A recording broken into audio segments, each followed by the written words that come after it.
Buen día, amigos. Estamos en transmisión directa por Libertad TV Uruguay y también por el muro de Facebook del Partido Verde Animalista. Estamos aguardando la presencia del doctor Enrique Viana y hoy naturalmente tenemos un tema muy importante de carácter institucional, porque nosotros catalogamos este 1 de abril como un día de crisis institucional del país. ¿Por qué decimos que hay una crisis institucional del país? Bueno, porque entendemos que han habido situaciones con relevancia penal que involucran al presidente de la República, doctor Tabaré Vázquez, al ministro de Defensa, el señor Menéndez, al subsecretario, el señor Montiel, al excomandante Manini Ríos y al actual comandante del Ejército, el general González. Nos estamos refiriendo a las noticias que publicó el diario El Observador referente a las confesiones del teniente coronel Nino Gavazo respecto al homicidio del ciudadano Tuomensoro y el ocultamiento posterior de su cadáver. Todo lo cual fue revelado por este militar en el contexto del Tribunal de Honor que se le había practicado. Para entender, amigos, de lo que estamos hablando, previamente es necesario que ustedes tengan cabal conocimiento de lo que establece el artículo 177 del título 5 del Código Penal de los delitos contra la administración de la justicia, capítulo 1. Omisión de los funcionarios en proceder a denunciar los delitos. El juez competente que, teniendo conocimiento de la ejecución de un delito, no interviniera o retardase su intervención, y en el que, no siendo competente, omitiere o retardare formular su denuncia, será castigado con la pena de 3 meses a 18 meses de prisión. La misma pena se aplicará al funcionario policial que omitiera o retardase formular la denuncia de cualquier delito de que tuviere conocimiento por razón de sus funciones, y a los demás funcionarios en las mismas circunstancias de los delitos que se cometieren en su repartición o cuyos efectos la repartición experimentara particularmente. Se exceptúan de las reglas los delitos que solo pueden perseguirse mediante denuncia del particular ofendido. Constituyen circunstancias agravantes especiales respecto de los funcionarios públicos y en relación a los hechos que se cometieren en su repartición, el hecho de que se trate de los delitos previstos en los artículos 153, 155, 156, 158, 159, 160, 161, 162, 163 y 163 bis. Es evidente, por lo que emerge de las notas periodísticas a las que ustedes pueden acceder de los distintos medios de prensa de hoy, que la confesión de Gavazo, que está transcripta en las actas del Tribunal de Honor, luego fueron puestas en conocimiento de las altas jerarquías, vale decir, de el comandante Manini Ríos, de el presidente de la República, Tabaré Vázquez, y también accedieron el subsecretario Montiel y el ministro Menéndez. Con esos datos de la realidad, es decir, ese conocimiento de un hecho delictivo confesado a través de un acta de un tribunal de honor militar, un documento público, inmediatamente nacía la obligación jurídica de efectuar la denuncia a la justicia ordinaria competente. la omisión en cumplir con tal temperamento, que es obligatorio, implica, en principio, aparentemente, la consumación del delito que acabamos de leer. ¿Quiénes consuman ese delito? Todos los funcionarios públicos que, teniendo conocimiento de ese dato, de esa declaración, que es una declaración de confesión de la consumación de un delito, debieron ponerlo en conocimiento de la justicia ordinaria y no lo hicieron. Así las cosas, nosotros, hoy muy temprano, en nuestra cuenta de Twitter, decíamos que el comandante actual del ejército, el general González, el excomandante Manini Ríos, el subsecretario Montiel, el ministro Menéndez y el propio presidente de la República, doctor Tabaré Vázquez, debían ser investigados para determinar eventuales responsabilidades penales.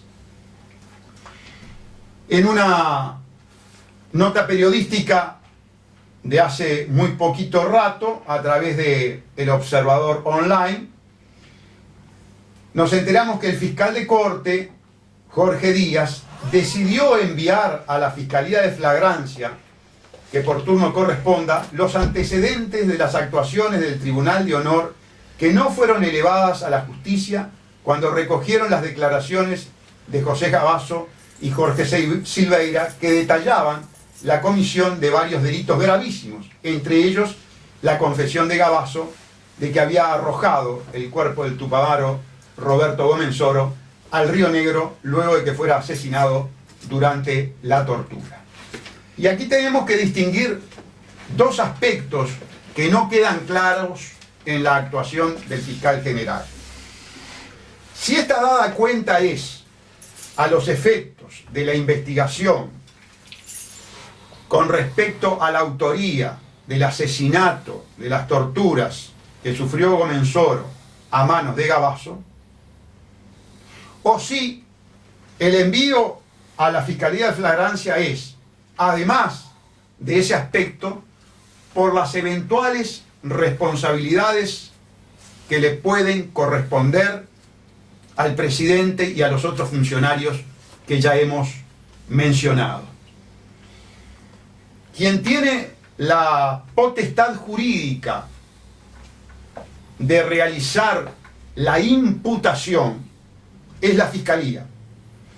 Por lo tanto, nosotros debemos seguir de cerca esta suerte de denuncia que ha hecho el fiscal general. Porque queremos saber si el fiscal general va a investigar solamente el tema referente a la participación de Gabazo en aquel espantoso crimen, o si a su vez ahora el fiscal general va a investigar a su jefe. Y esto es muy importante que ustedes lo tengan presente. En estas audiciones, en forma reiterada, hemos dicho que la modificación institucional que introdujo la ley 19.334, que creaba la Fiscalía General como servicio descentralizado, era una aberración jurídica, porque el jefe de ese servicio descentralizado, por imperio de lo dispuesto en el 197 y 198 de la Constitución de la República, es el doctor Vázquez. Y que el fiscal general está sujeto a la tutela administrativa, es decir, a la jerarquía del doctor Vázquez. Entonces, ahora vamos a ver cómo opera esa aberrante modificación institucional. Porque ahora vamos a saber si el fiscal general se anima, cumpliendo con su deber jurídico, de investigar al presidente y todos estos altos funcionarios públicos que omitieron denunciar delito cuando por imperio del artículo 177 tenían la obligación. Bienvenido, Enrique. ¿Qué tal? Buen día, Gustavo. Te venía escuchando desde el inicio de la audición. Yo venía de otra audición en la Radio Colega, en Radio Oriental. Que yo te escuché. Ahí está, donde hicimos un planteo con idénticas razones. Leímos inclusive el artículo 177 del Código Penal.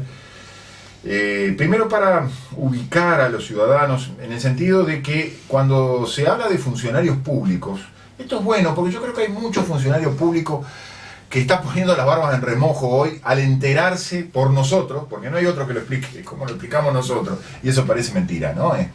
Que no se le explique a los funcionarios públicos que lo que significa la omisión de denunciar delitos cuando en ocasión de la función de un funcionario público, en su repartición, en ocasión de que pasa algo delante suyo, presencia, sospecha, tiene la inferencia de que puede haber una conducta delictual, tiene el deber de denunciar. Y si no cumple con ese deber público de denunciar, incurre él en delito, en el delito de omisión de denunciar delito, ¿no?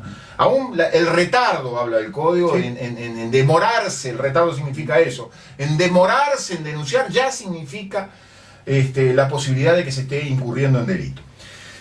Yo decía en la radio colega que estas son de las cosas que reivindican la importancia que tiene la ley penal, que tiene el Código Penal, que yo siempre he dicho que después de la Constitución de la República es la norma que mejor defiende, que mejor establece las reglas de lo que se debe tratar una república, ¿no?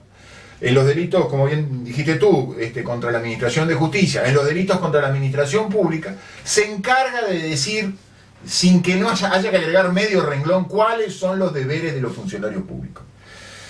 Eso sumado a la ley procesal penal, que es la ley que define el mecanismo por el cual una persona puede ser sancionada, castigada, punida, castigada penalmente, son las dos disposiciones más importantes después de la Constitución de la República. Y este es un muy buen ejemplo para sacar conclusiones al respecto. Hay en esto además otra circunstancia que yo le agrego, adiciono simplemente a lo que tú dijiste, porque estoy enteramente de acuerdo y ya lo venía manifestando de la misma manera. Hay en esto también otra cosa que muestra las aberraciones del nuevo Código del Proceso Penal, ¿no? Que forman parte de un combo de aberraciones, por llamarlo de alguna manera. Que quien determina quién es imputado y quién no, ya no es el juez, que muchos se olvidan de eso, ¿no? Quien determina quién es imputado, conforme a los artículos 61 y 63 del nuevo Código del Proceso Penal, es la Fiscalía General, a través del fiscal sometido a instrucciones por otra ley, aparte de la que tú dijiste, la 19483, pero es la Fiscalía quien dice, apunta con el dedo y dice, a usted lo estoy investigando. A partir de ese momento que la Fiscalía dice, a usted lo estoy investigando, designe defensor porque a usted lo estoy investigando, está diciendo, tú eres imputado. Pero al mismo tiempo, si no dice, a ti también te estoy investigando, ese queda fuera de la investigación. Exacto, y ya lo hemos visto en muchos casos. Y ese es el tema que podemos advertir que podría llegar a pasar, y por eso vamos a estar muy atentos. Que Díaz dijera, vamos a investigar a Gabazo por la confesión y no vamos a investigar a todos estos funcionarios públicos por la eventual comisión del artículo 177, el delito del artículo 177. Yo te la complico un poquito más, y la complico al oyente un poquito más, que me perdone el oyente, porque pueden ser cosas muy técnicas, pero terminan siendo cosas palpables, muy reales, y que hacen a esto, que yo lo englobo de cuidado, no pongamos la política por arriba del derecho, como nos enseñó el nefasto, como tú decís. Sí, terminé. Pero ojo, porque si el hecho que la Fiscalía manda investigar es el hecho de Gabazo, tiene que remitirle el expediente a la Fiscalía de los crímenes del pasado, la Fiscalía de la cual es titular el doctor Percivale. Ahora, si lo manda a otra Fiscalía que no sea esa, ¿no? Puede mandarlo a más de una Fiscalía, también podría ser. Lo mandó a flagrancia. Bueno, si lo mandó a flagrancia, en teoría tiene que investigar, está peticionando investigar la omisión de delinquir. Hay la omisión de denunciar delito. Ahí ya hay un error, porque según lo que trasciende, Gabazo por este hecho no habría sido procesado, entonces tendría que remitir a las dos fiscalías. Pero bueno, no le vamos a enseñar al doctor Díaz, porque el doctor Díaz tiene mucho para aprender del nuevo Código del Proceso Penal. Él ya ha demostrado que no sabe mucho, que ha hablado mucho del nuevo Código, pero que sabe bastante poco. Sabe poco aplicado. Perdió con nosotros, perdió. Sí. Ahora, volviendo al punto. Si va a la Fiscalía de Flagrancia, va a ser para investigar las omisiones de denunciar delito. Ahora, las omisiones de denunciar delito, y esto es otra aclaración que a veces hay que hacerle al oyente, que yo insisto muchas veces que hay que enseñarle al oyente algunas cosas, ¿no? En esa labor didáctica un poco estamos imbuidos hace mucho tiempo. Correcto. el presidente de la República, el ministro de Defensa, el subsecretario de Defensa, son funcionarios públicos. Porque la gente, lamentablemente el uruguayo tiene, yo me incluyo también, tenemos todavía una beta monárquica dentro de que corre por nuestra sangre. Son tan funcionarios públicos como el portero, el último de los porteros del Banco República. Son funcionarios públicos y por tanto, le comprende esta disposición del artículo 177 con mayor gravedad todavía por la jerarquía del cargo que ocupan y por las competencias que tienen a su disposición. Entonces, concluyendo, conforme a lo que veníamos diciendo antes, imputado tiene que ser el presidente de la República, imputado tiene que ser el ministro de Defensa, imputado tiene, como cualquier hijo de vecino. Claro, pero acá tenemos el problema de que no son cualquier funcionario público. No, correcto. Tienen un tratamiento especial a la hora de ser acusados. Bueno, por Está supuesto. previsto en el artículo 93 de la Constitución exacto, de la República. Pero eso no les quita que puedan ser imputados.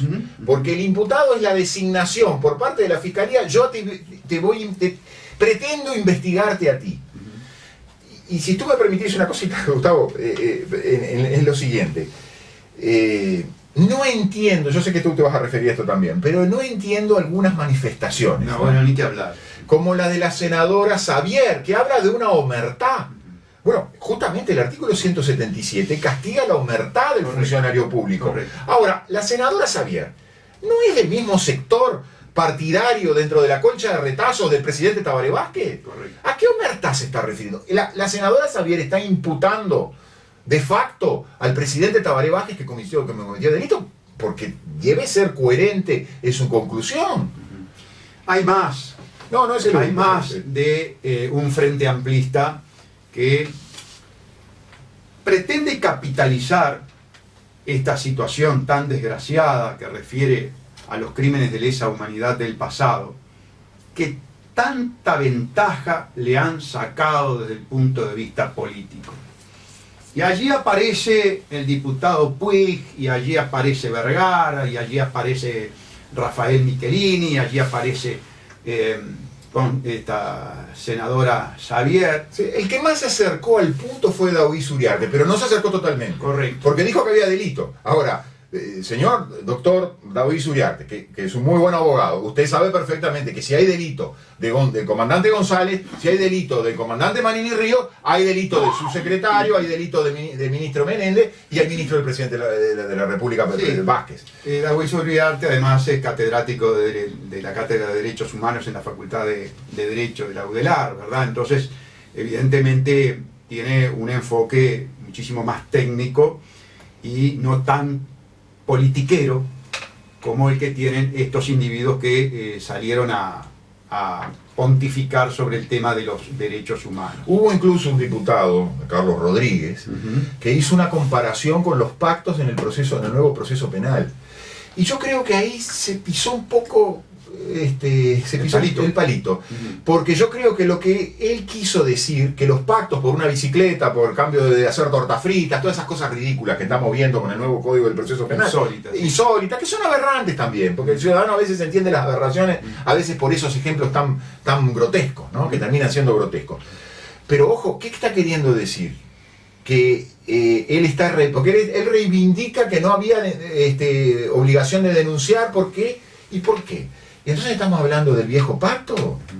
Efectivamente, ahí está el tema. Todo esto es el engendro, ¿verdad?, de la forma en que se salió, o la forma en que nos impusieron salir del gobierno dictatorial. Yo, por una razón de coherencia en el análisis político, siempre digo que en países que no tenemos total soberanía, total independencia, total autonomía, sino que tenemos una relación colonialista con el imperio, vale decir con los Estados Unidos, todo este tipo de situaciones de alta política tienen, sin lugar a duda, la injerencia del Departamento de Estado, de la Central de Inteligencia Americana, de la embajada del país donde suceden este tipo de quiebres institucionales. Entonces, de la dictadura se salió a través de un pacto que a mi juicio fue absolutamente propiciado, forzado por la Embajada de los Estados Unidos, siguiendo una hoja de ruta a nivel regional, esa hoja de ruta que tanto se transó para los golpes militares, como se trazó también para la salida de esos golpes militares, dándole además a la dictadura militar la finalidad de la imposición de un modelo económico y financiero en la región. Es decir, las dictaduras militares en el Uruguay y en la región cumplieron un rol fundamentalmente económico y financiero. Eso es muy importante. Naturalmente genera todo tipo de consecuencias en el orden político, en el orden social, en el orden institucional. Pero el factor etiológico, el factor causal es fundamentalmente, como suele suceder en todos estos aspectos de la vida política, de orden económico-financiero. Y se salió mediante un pacto. Y claro, cuando se sale a través de un pacto, se elude por común acuerdo a la justicia. Los pactos son elusivos de la aplicación correcta del derecho.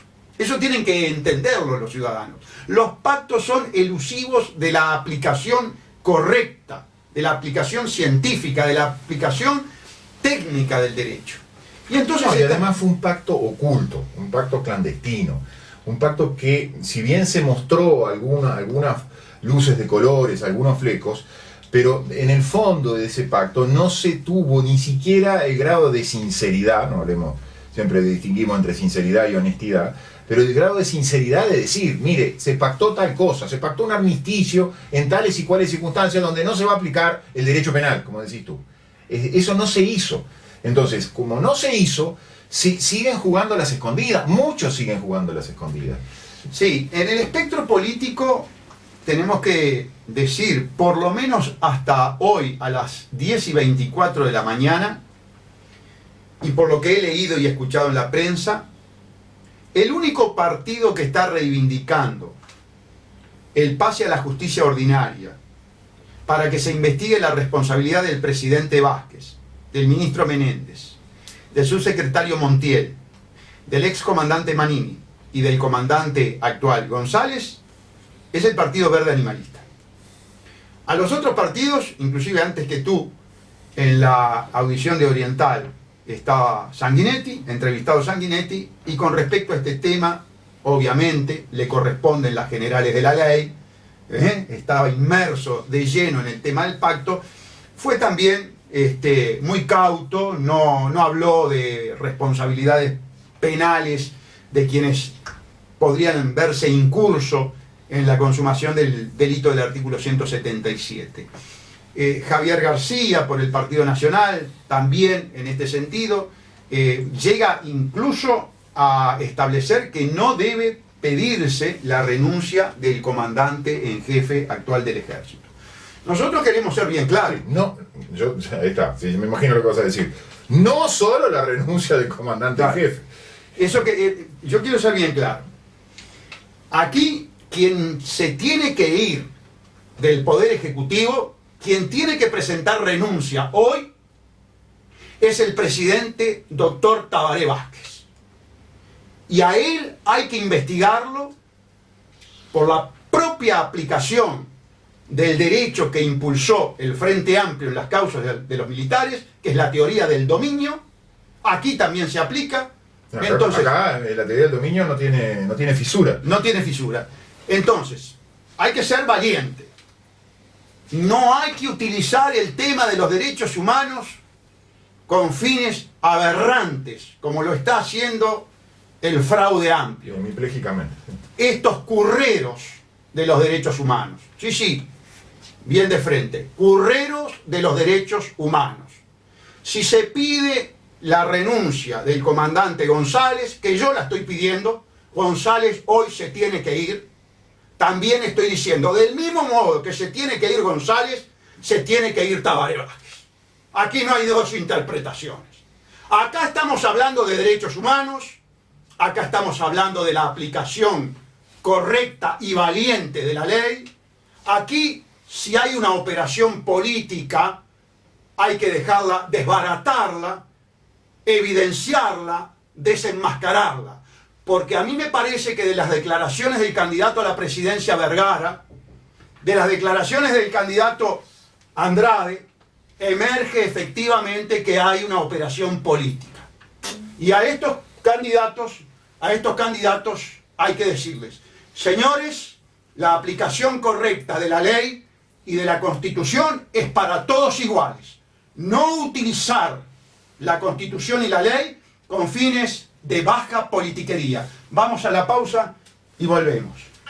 Nosotros seguimos en la transmisión de Libertad TV Uruguay y el muro de Facebook. Enrique. No, yo creo que sobre este tema ha sido dicho todo, Gustavo. Hay en este sentido, creo que tú lo invocaste, lo último que invocaste sobre el principio de igualdad de la ley, ¿no? No discriminaciones. Nosotros sabemos que la Fiscalía General fue construida para hacer discriminaciones, en especial para hacer discriminaciones a favor del gobierno, ¿no? A favor de los gobernantes en el poder. Pero bueno, yo creo que sobre esto más o menos hemos agotado, digamos, las circunstancias. Yo no sé si tú querías hacer alguna manifestación más concreta con respecto a la necesidad. Yo quiero enfatizar nuevamente la necesidad que tenemos de cooperación y de colaboración para avanzar en los obstáculos siguientes que tenemos como partido, ¿no? Como partido nuevo, ¿no? Estas dificultades que yo les voy a expresar no las tienen los partidos ya establecidos, las tienen prácticamente resueltas casi apretando un botón. No es el caso nuestro. Que somos un partido que obviamente, por el hecho de ser nuevo, primera cosa importante, está nutrida de personas que vienen de distintos lugares, de distintos sectores, y que están entusiasmadas, que están de acuerdo con el pensamiento que venimos expresando, tanto Gustavo Salle como el propio partido, como quien habla. Entonces, como partido nuevo, tenemos que afrontar primero la apertura a la llegada de gente de cuanto lugar sea, sin prejuzgar que la persona venga del Partido Colorado, que venga del Partido Nacional, o que venga del Frente Amplio, o que venga del PERI, o que venga de la Asamblea Popular. No importa, o que venga ahora, bueno, de esto que se desarmó, de alternativa, lo que fuere. Somos ciudadanos comunes, quienes se acercan a nosotros son ciudadanos comunes, lo hemos comprobado prácticamente hora a hora, minuto a minuto. Y la gente nos pregunta, ¿en qué podemos ayudar? Y entonces nosotros tenemos que decir, sin que nos duelan prendas, en qué pueden ayudar. Y en una de las cosas que insistimos en que pueden ayudar es que, además de la difusión de las redes, porque no tenemos los grandes medios de comunicación, además de lo que hacemos a través de esta emisora de Radio Fénix y de otras emisoras, que nos de alguna manera nos dan esta posibilidad, el boca a boca, la transmisión, la transmisión de conocimientos es muy importante. Sigue siendo muy importante, a pesar de las redes y a pesar de lo que puede significar la difusión por una radio. Y tenemos una instancia muy importante. Y tenemos entonces que eso es una carrera de obstáculos. El primer obstáculo es que tenemos que llegar a un número de convencionales, de personas que autoricen para ser convencionales, para incluirlos en la elección interna. Bien, volvemos a la transmisión de la radio, amigos. Estábamos diciendo durante la pausa comercial que como partido nuevo necesitamos de la colaboración de la ciudadanía que esté en sintonía con nuestro posicionamiento político, porque tenemos una instancia de carácter burocrática, institucional, importante, que es la convención del partido. Y la convención del partido supone que tengamos por lo menos 500 convencionales. Entonces es muy necesario que la gente se arrime y suscriba los documentos para afiliarse al partido y a su vez para ser convencional para nosotros presentarlos en la Corte Electoral. Por supuesto, como decía Enrique, y quienes están en la transmisión, perdónenme la reiteración, este es un partido nuevo y por lo tanto la gente que se acerca con su pasado político, ¿verdad? Y nosotros somos ampliamente receptivos a todas las personas que entienden que en el PBA hay una nueva forma, una nueva modalidad de hacer política que los atrae, que los convence y apuestan entonces a este partido. Pero al mismo tiempo tenemos un problema muy grave. Este es un partido que confronta con los grandes centros de poder. Este es un partido que confronta con la politiquería. Este es un partido que confronta con un gobierno que nos ha lanzado a las fauces de los banqueros. Y los banqueros están muy contentos de tener al pueblo uruguayo entre sus fauces. Por eso van a defender con todo lo que puedan y con todas las maneras y metodologías posibles esta ley de obligatoriedad de la bancarización.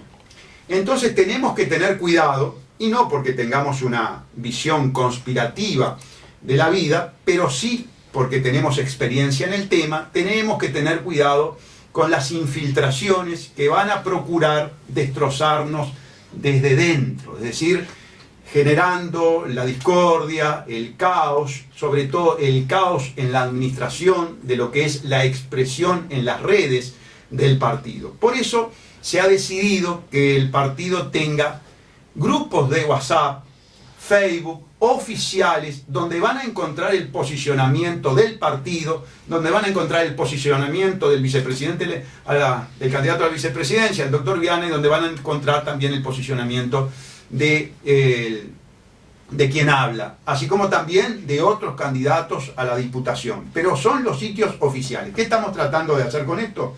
Tratando de prever operaciones que busquen la desestabilización interna, la descomposición interna. Adviertan que han habido grandes inconvenientes en los llamados partidos chicos, es decir, partidos cuyo caudal electoral actual no es de la magnitud que tienen los partidos tradicionales, e incluyo al fraude amplio dentro de estos partidos. Entonces, hechas estas aclaraciones, hacemos un llamado a la militancia, hacemos un llamado a acercarse, a firmar la solicitud, a ser convencional. Pero naturalmente tenemos que realizar un control para evitar que nos destruyan antes de efectivamente poder competir en las elecciones. Les puedo garantizar que por nuestro posicionamiento, por nuestra prédica, por esto que estamos planteando hoy, por ejemplo, que es totalmente distinto a lo que plantean los otros partidos, hay intereses en destruir internamente al PBA. Era importante entonces hacer estas aclaraciones. Otra aclaración importante, amigos. Advertimos que en las redes y dentro del partido mismo hay una inquietud a la cual ya hemos hecho referencia, en el sentido de plantear, queremos propuestas, queremos escuchar propuestas y no solamente críticas de parte del doctor Viana y del doctor Salle, y se nos endilga, ¿verdad?, muchas veces por parte de militantes de otros partidos y por lo tanto con mala fe, el siempre estar en la crítica y no ser propositivos. Y eso es falso, es mentira. Somos los más propositivos de todos los partidos. Y no solamente... Tan propositivos, perdóname Gustavo, que muchos de los temas que hemos llevado, hemos puesto delante, nadie los hablaba y nadie los iba a hablar. Exactamente. Exactamente. Tema protección del agua, tema corrupción, tema UPM, tema bancarización obligatoria. Ya ahí mencioné 4. Pero ya está. Pero ya es suficiente. 4 temas, amigos. 4 temas que ninguno de los otros candidatos, o por lo menos la gran mayoría, para no ser injusto, porque tal vez haya algún candidato preocupado por la ecología que lo haya mencionado, pero de los partidos tradicionales, Blanco, Colorado, Independiente y Fraude Amplio, este tema no está en la agenda. Y este tema es un tema vital, pero literalmente vital. Estamos hablando del agua que usted va a consumir y que requiere su cuerpo, porque su cuerpo es el 70%. ¿Se puede ser más propositivo que hablar de la ontología de su cuerpo? ¿Hay algún político que se preocupe tanto de los ciudadanos cuando nos estamos preocupando de su propia existencia, de su propio cuerpo, de su propia ontología? Ninguno. Entonces no se nos acuse de que no somos propositivos. Y hemos sido tan propositivos que hemos dicho hasta cómo nos vamos a preocupar. Hemos dicho, vamos a tener todos los cauces de agua dulce del país en situación de no contaminados. Esto es, y hemos dicho, en una obra pública hidráulica histórica en el país. Y nos hemos adelantado a decir hasta la cantidad de puestos de trabajo que vamos a generar. Sí, y enfrentando el modelo agroquímico. Hemos dicho a qué es lo que hay que enfrentar, a qué hay que ponerle límites, a qué es lo que hay que poner restricción. Pero algo antes incluso yo quería mencionarte, Gustavo.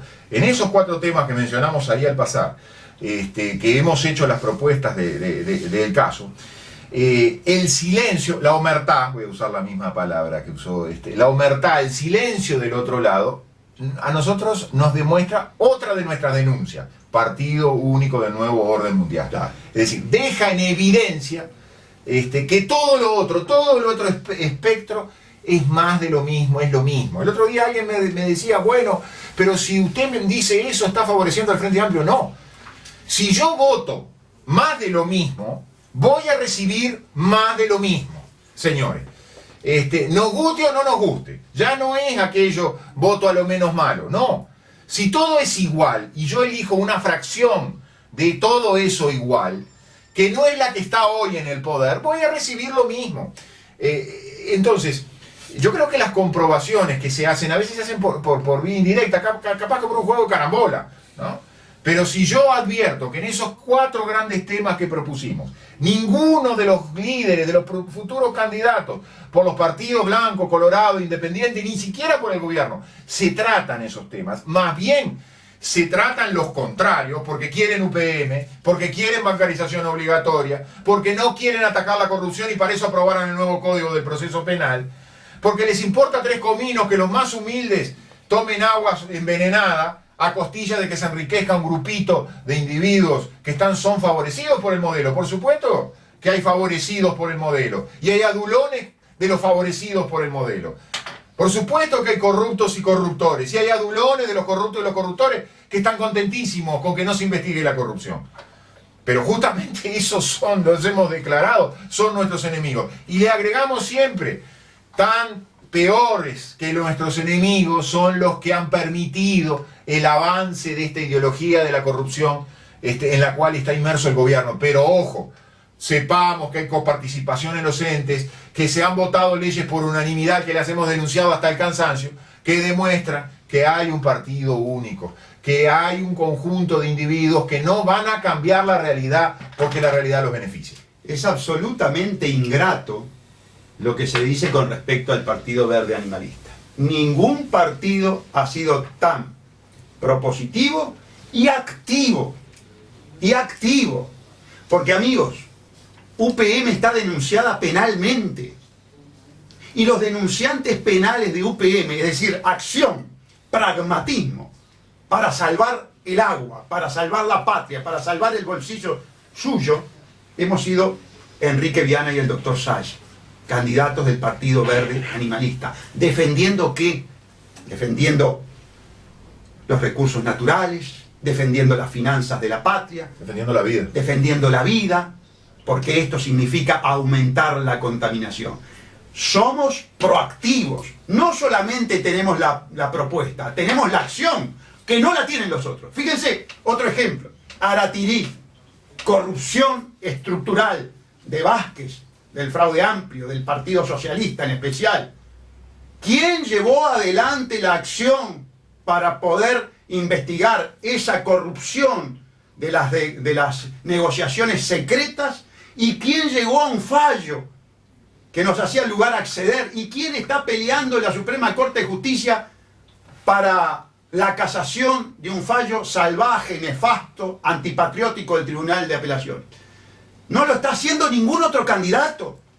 Lo estamos haciendo el doctor Enrique Viana y Sáez. No, y además, Gustavo, con lo siguiente, que ya lo dijimos la otra vez, con una herramienta corrompida, con una herramienta descangallada, con una herramienta que no sirve, porque el Estado es una herramienta para favorecer, para satisfacer los intereses generales, no los intereses particulares, los intereses generales de la nación. Con una herramienta corrompida, con una herramienta descangallada, no se puede hacer nada. Entonces, si previamente no tratamos de recomponer, de reconstituir esa herramienta para que sea útil, para que defienda los intereses generales y no para que defienda los intereses de UPM, como está ocurriendo hoy, si no hacemos esa labor, si no nos encomendamos a hacer esa labor primera, ninguna de las otras va a ser posible. Porque además, en un Estado corrompido, si salimos a procurar, por ejemplo, vivienda y promovemos un cambio en la educación, la propia corrupción y putrefacción que tiene ese organismo nos va a atacar. Entonces primero tenemos que atacar la corrupción, tratar de soslayarla. Obviamente que no es una tarea sencilla y obviamente que es una tarea que supone en muchos casos dejar que el Estado deje de prestar una serie de actividades paralelas que para lo que sirven realmente es para favorecer la corrupción y para favorecer el descontrol de la corrupción. Que habrá que apretar los mecanismos de control propios dentro del Estado, que habrá que denunciar a troche y moche una cantidad de conducta por aquello que dijimos hoy del artículo 177. Cumplir y hacer cumplir el artículo 177, el funcionario que esté en conocimiento de hechos delictivos tendrá que ponerlo en conocimiento de la justicia. Pero lo que tiene que entender el ciudadano, que cuando se hacen elecciones es para elegir los integrantes del nuevo gobierno, que supone poder ejecutivo y poder legislativo. Eso es el Estado. Si eso no funciona como tiene que funcionar, pocas otras cosas se van a poder hacer. Ni que hablar que cuando decimos Estado, nos estamos refiriendo también al Poder Judicial. ¿Y quién ha luchado más que nosotros para evidenciar el golpe de Estado técnico, la eliminación confesada por el ministro Chediak de la función jurisdiccional, en el aspecto más importante que tiene la justicia, que es el aspecto penal, ¿verdad? La libertad de las personas. La libertad de las personas, exactamente. La confesión de la eliminación de la función jurisdiccional, porque si hay un 97% de pactos es porque a juicio va solamente un 3%. Y hemos luchado interponiendo inconstitucionalidades. Donde nadie más las ha interpuesto. Donde nadie más lo ha hecho. Hemos interpuesto inconstitucionalidad de la bancarización obligatoria u obligatoriedad de la bancarización. Formamos parte de un colectivo que no es político, pero quienes participamos en él naturalmente tenemos identificación política y no son identificaciones políticas coincidentes. Coincidimos sí en el punto. Es notorio, por ejemplo, que el coordinador Nicolás Álvarez Moya, que tanto ha trabajado contra la bancarización obligatoria, eligió una participación político-partidaria en otro grupo político diferente al nuestro. Nosotros lo hacemos en el PBA, él lo hace dentro del Partido Colorado con Sanguinetti. ¿Vamos a negar por ello el esfuerzo descomunal que ha hecho él, como lo ha hecho Martín Terra, como lo han hecho una cantidad de voluntarios que no necesariamente tienen por qué estar en vinculación con Nicolás? Y me consta que hay así grupos que han funcionado autónomamente y todos en un esfuerzo común, el esfuerzo de obtener la libertad, que es cosa diferente a estar en contra de la bancarización. Eso tiene que quedar muy claro. Nosotros estamos luchando y los voluntarios están dando todo lo de sí para recuperar un derecho humano básico con consagración constitucional que ha sido atropellado por el fraude amplio, por los legisladores del fraude amplio, por José Mujica, que promulgó la ley 19.210. Vale la pena que tengan presente que esa libertad ha sido avasallada y que ustedes la pueden recuperar con un acto sencillo, pero que es además profundamente democrático, habilitar la posibilidad de un referéndum, como lo establece el artículo 331 de la Constitución de la República, tan solo firmando una papeleta, llegando al número de firmas, y después consultar al pueblo.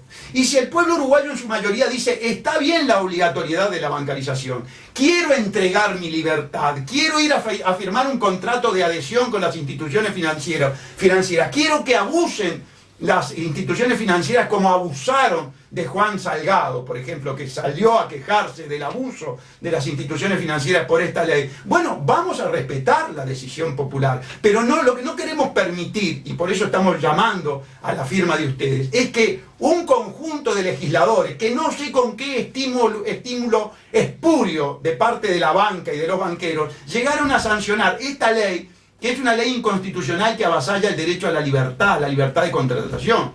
Entonces, Ahora, en otro capítulo, que se nos diga que no somos proactivos, que no somos propositivos, que no abordamos con propuestas el futuro del país, es verdaderamente una campaña maliciosa. Por eso tenemos la necesidad de este tipo de aclaraciones, ¿verdad, Enrique? Sí, yo voy a algo más general todavía. ¿Qué más propositivo? Una palabra que a mí no me gusta mucho, te confieso. Pero sí, por aquello de la positiva y todo aquello. Pero ¿qué más propositivo? Voy a usar la palabra que no me gusta. ¿Qué más propositivo que querer hacer cumplir la Constitución de la República? Yo sé que hay gente que piensa, estas son cosas de viejos, la Constitución son cosas de viejos. Digo, señores, la Constitución es lo que nos dio el nacimiento para ser una nación. Seremos una nación renga, menguada, con serios problemas. Pero si hay algo que nos golpeamos el pecho cuando vemos un partido de fútbol es por Uruguay. Y pienso yo que no solo es o quiero creer que no es solo por un partido de fútbol.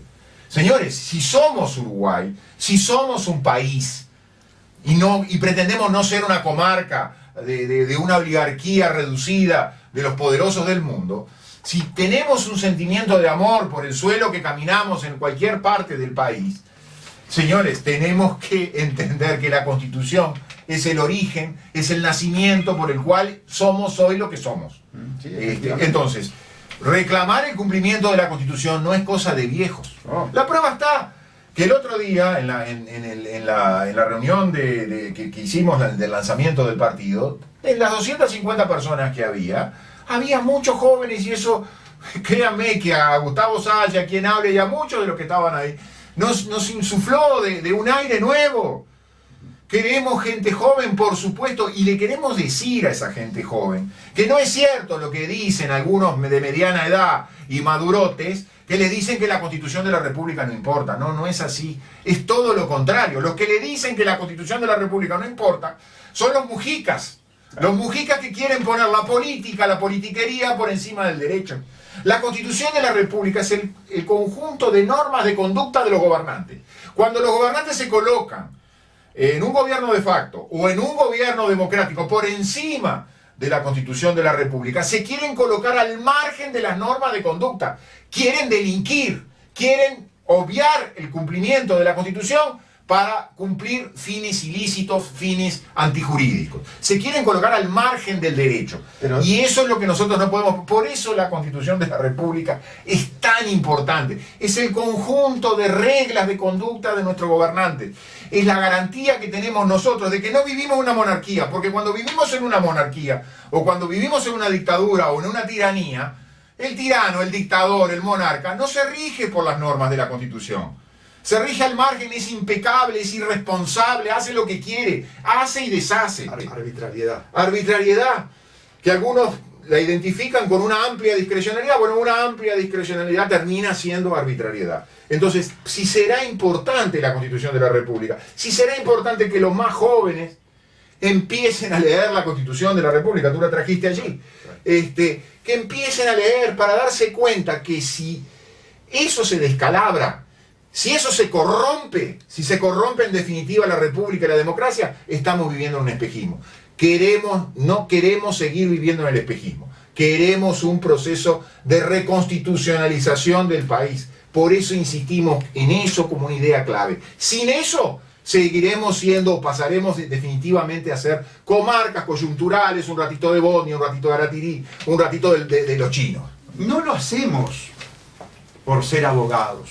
No lo hacemos por ser leguleyos, no lo hacemos por ser ratones de biblioteca. Ustedes tienen que entender que la Constitución de la República, que todo el proceso constituyente a nivel de la humanidad, costó miles y miles de víctimas. ¿Por qué?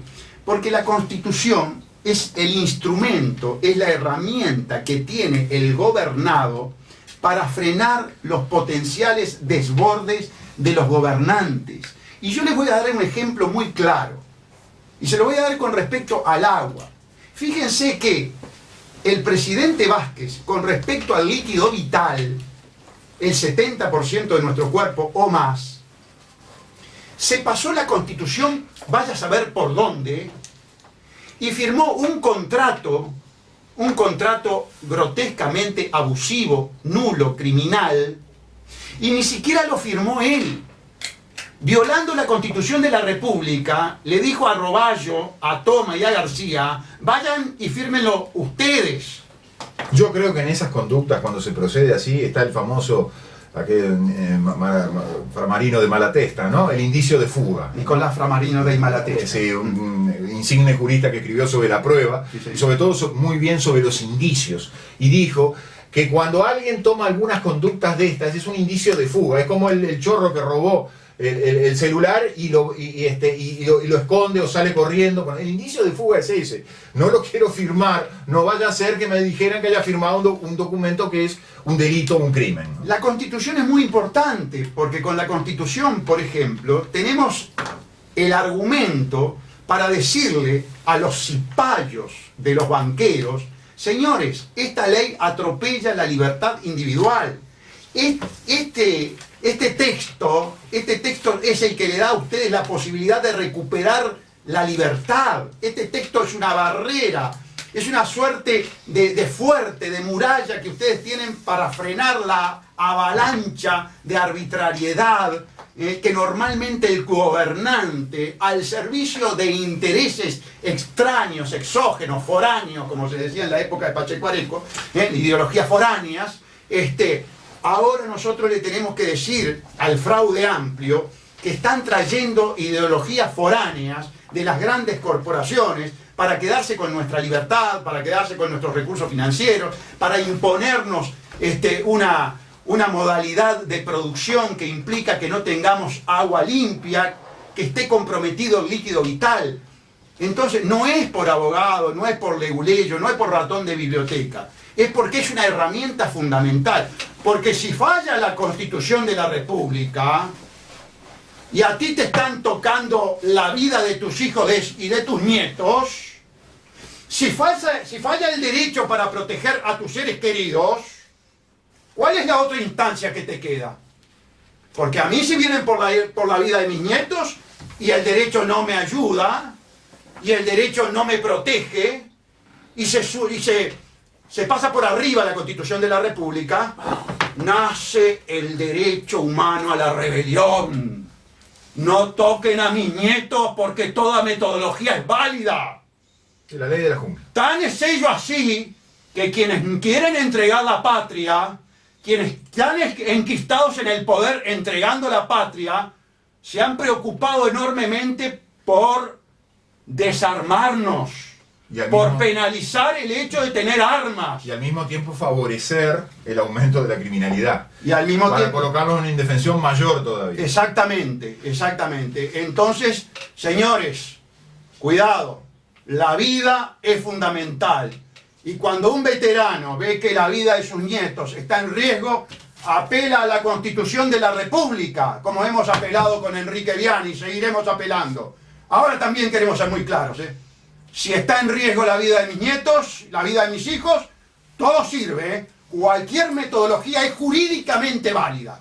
Es el derecho a la rebelión frente al gobernante coimero que entrega la patria y entrega a su población.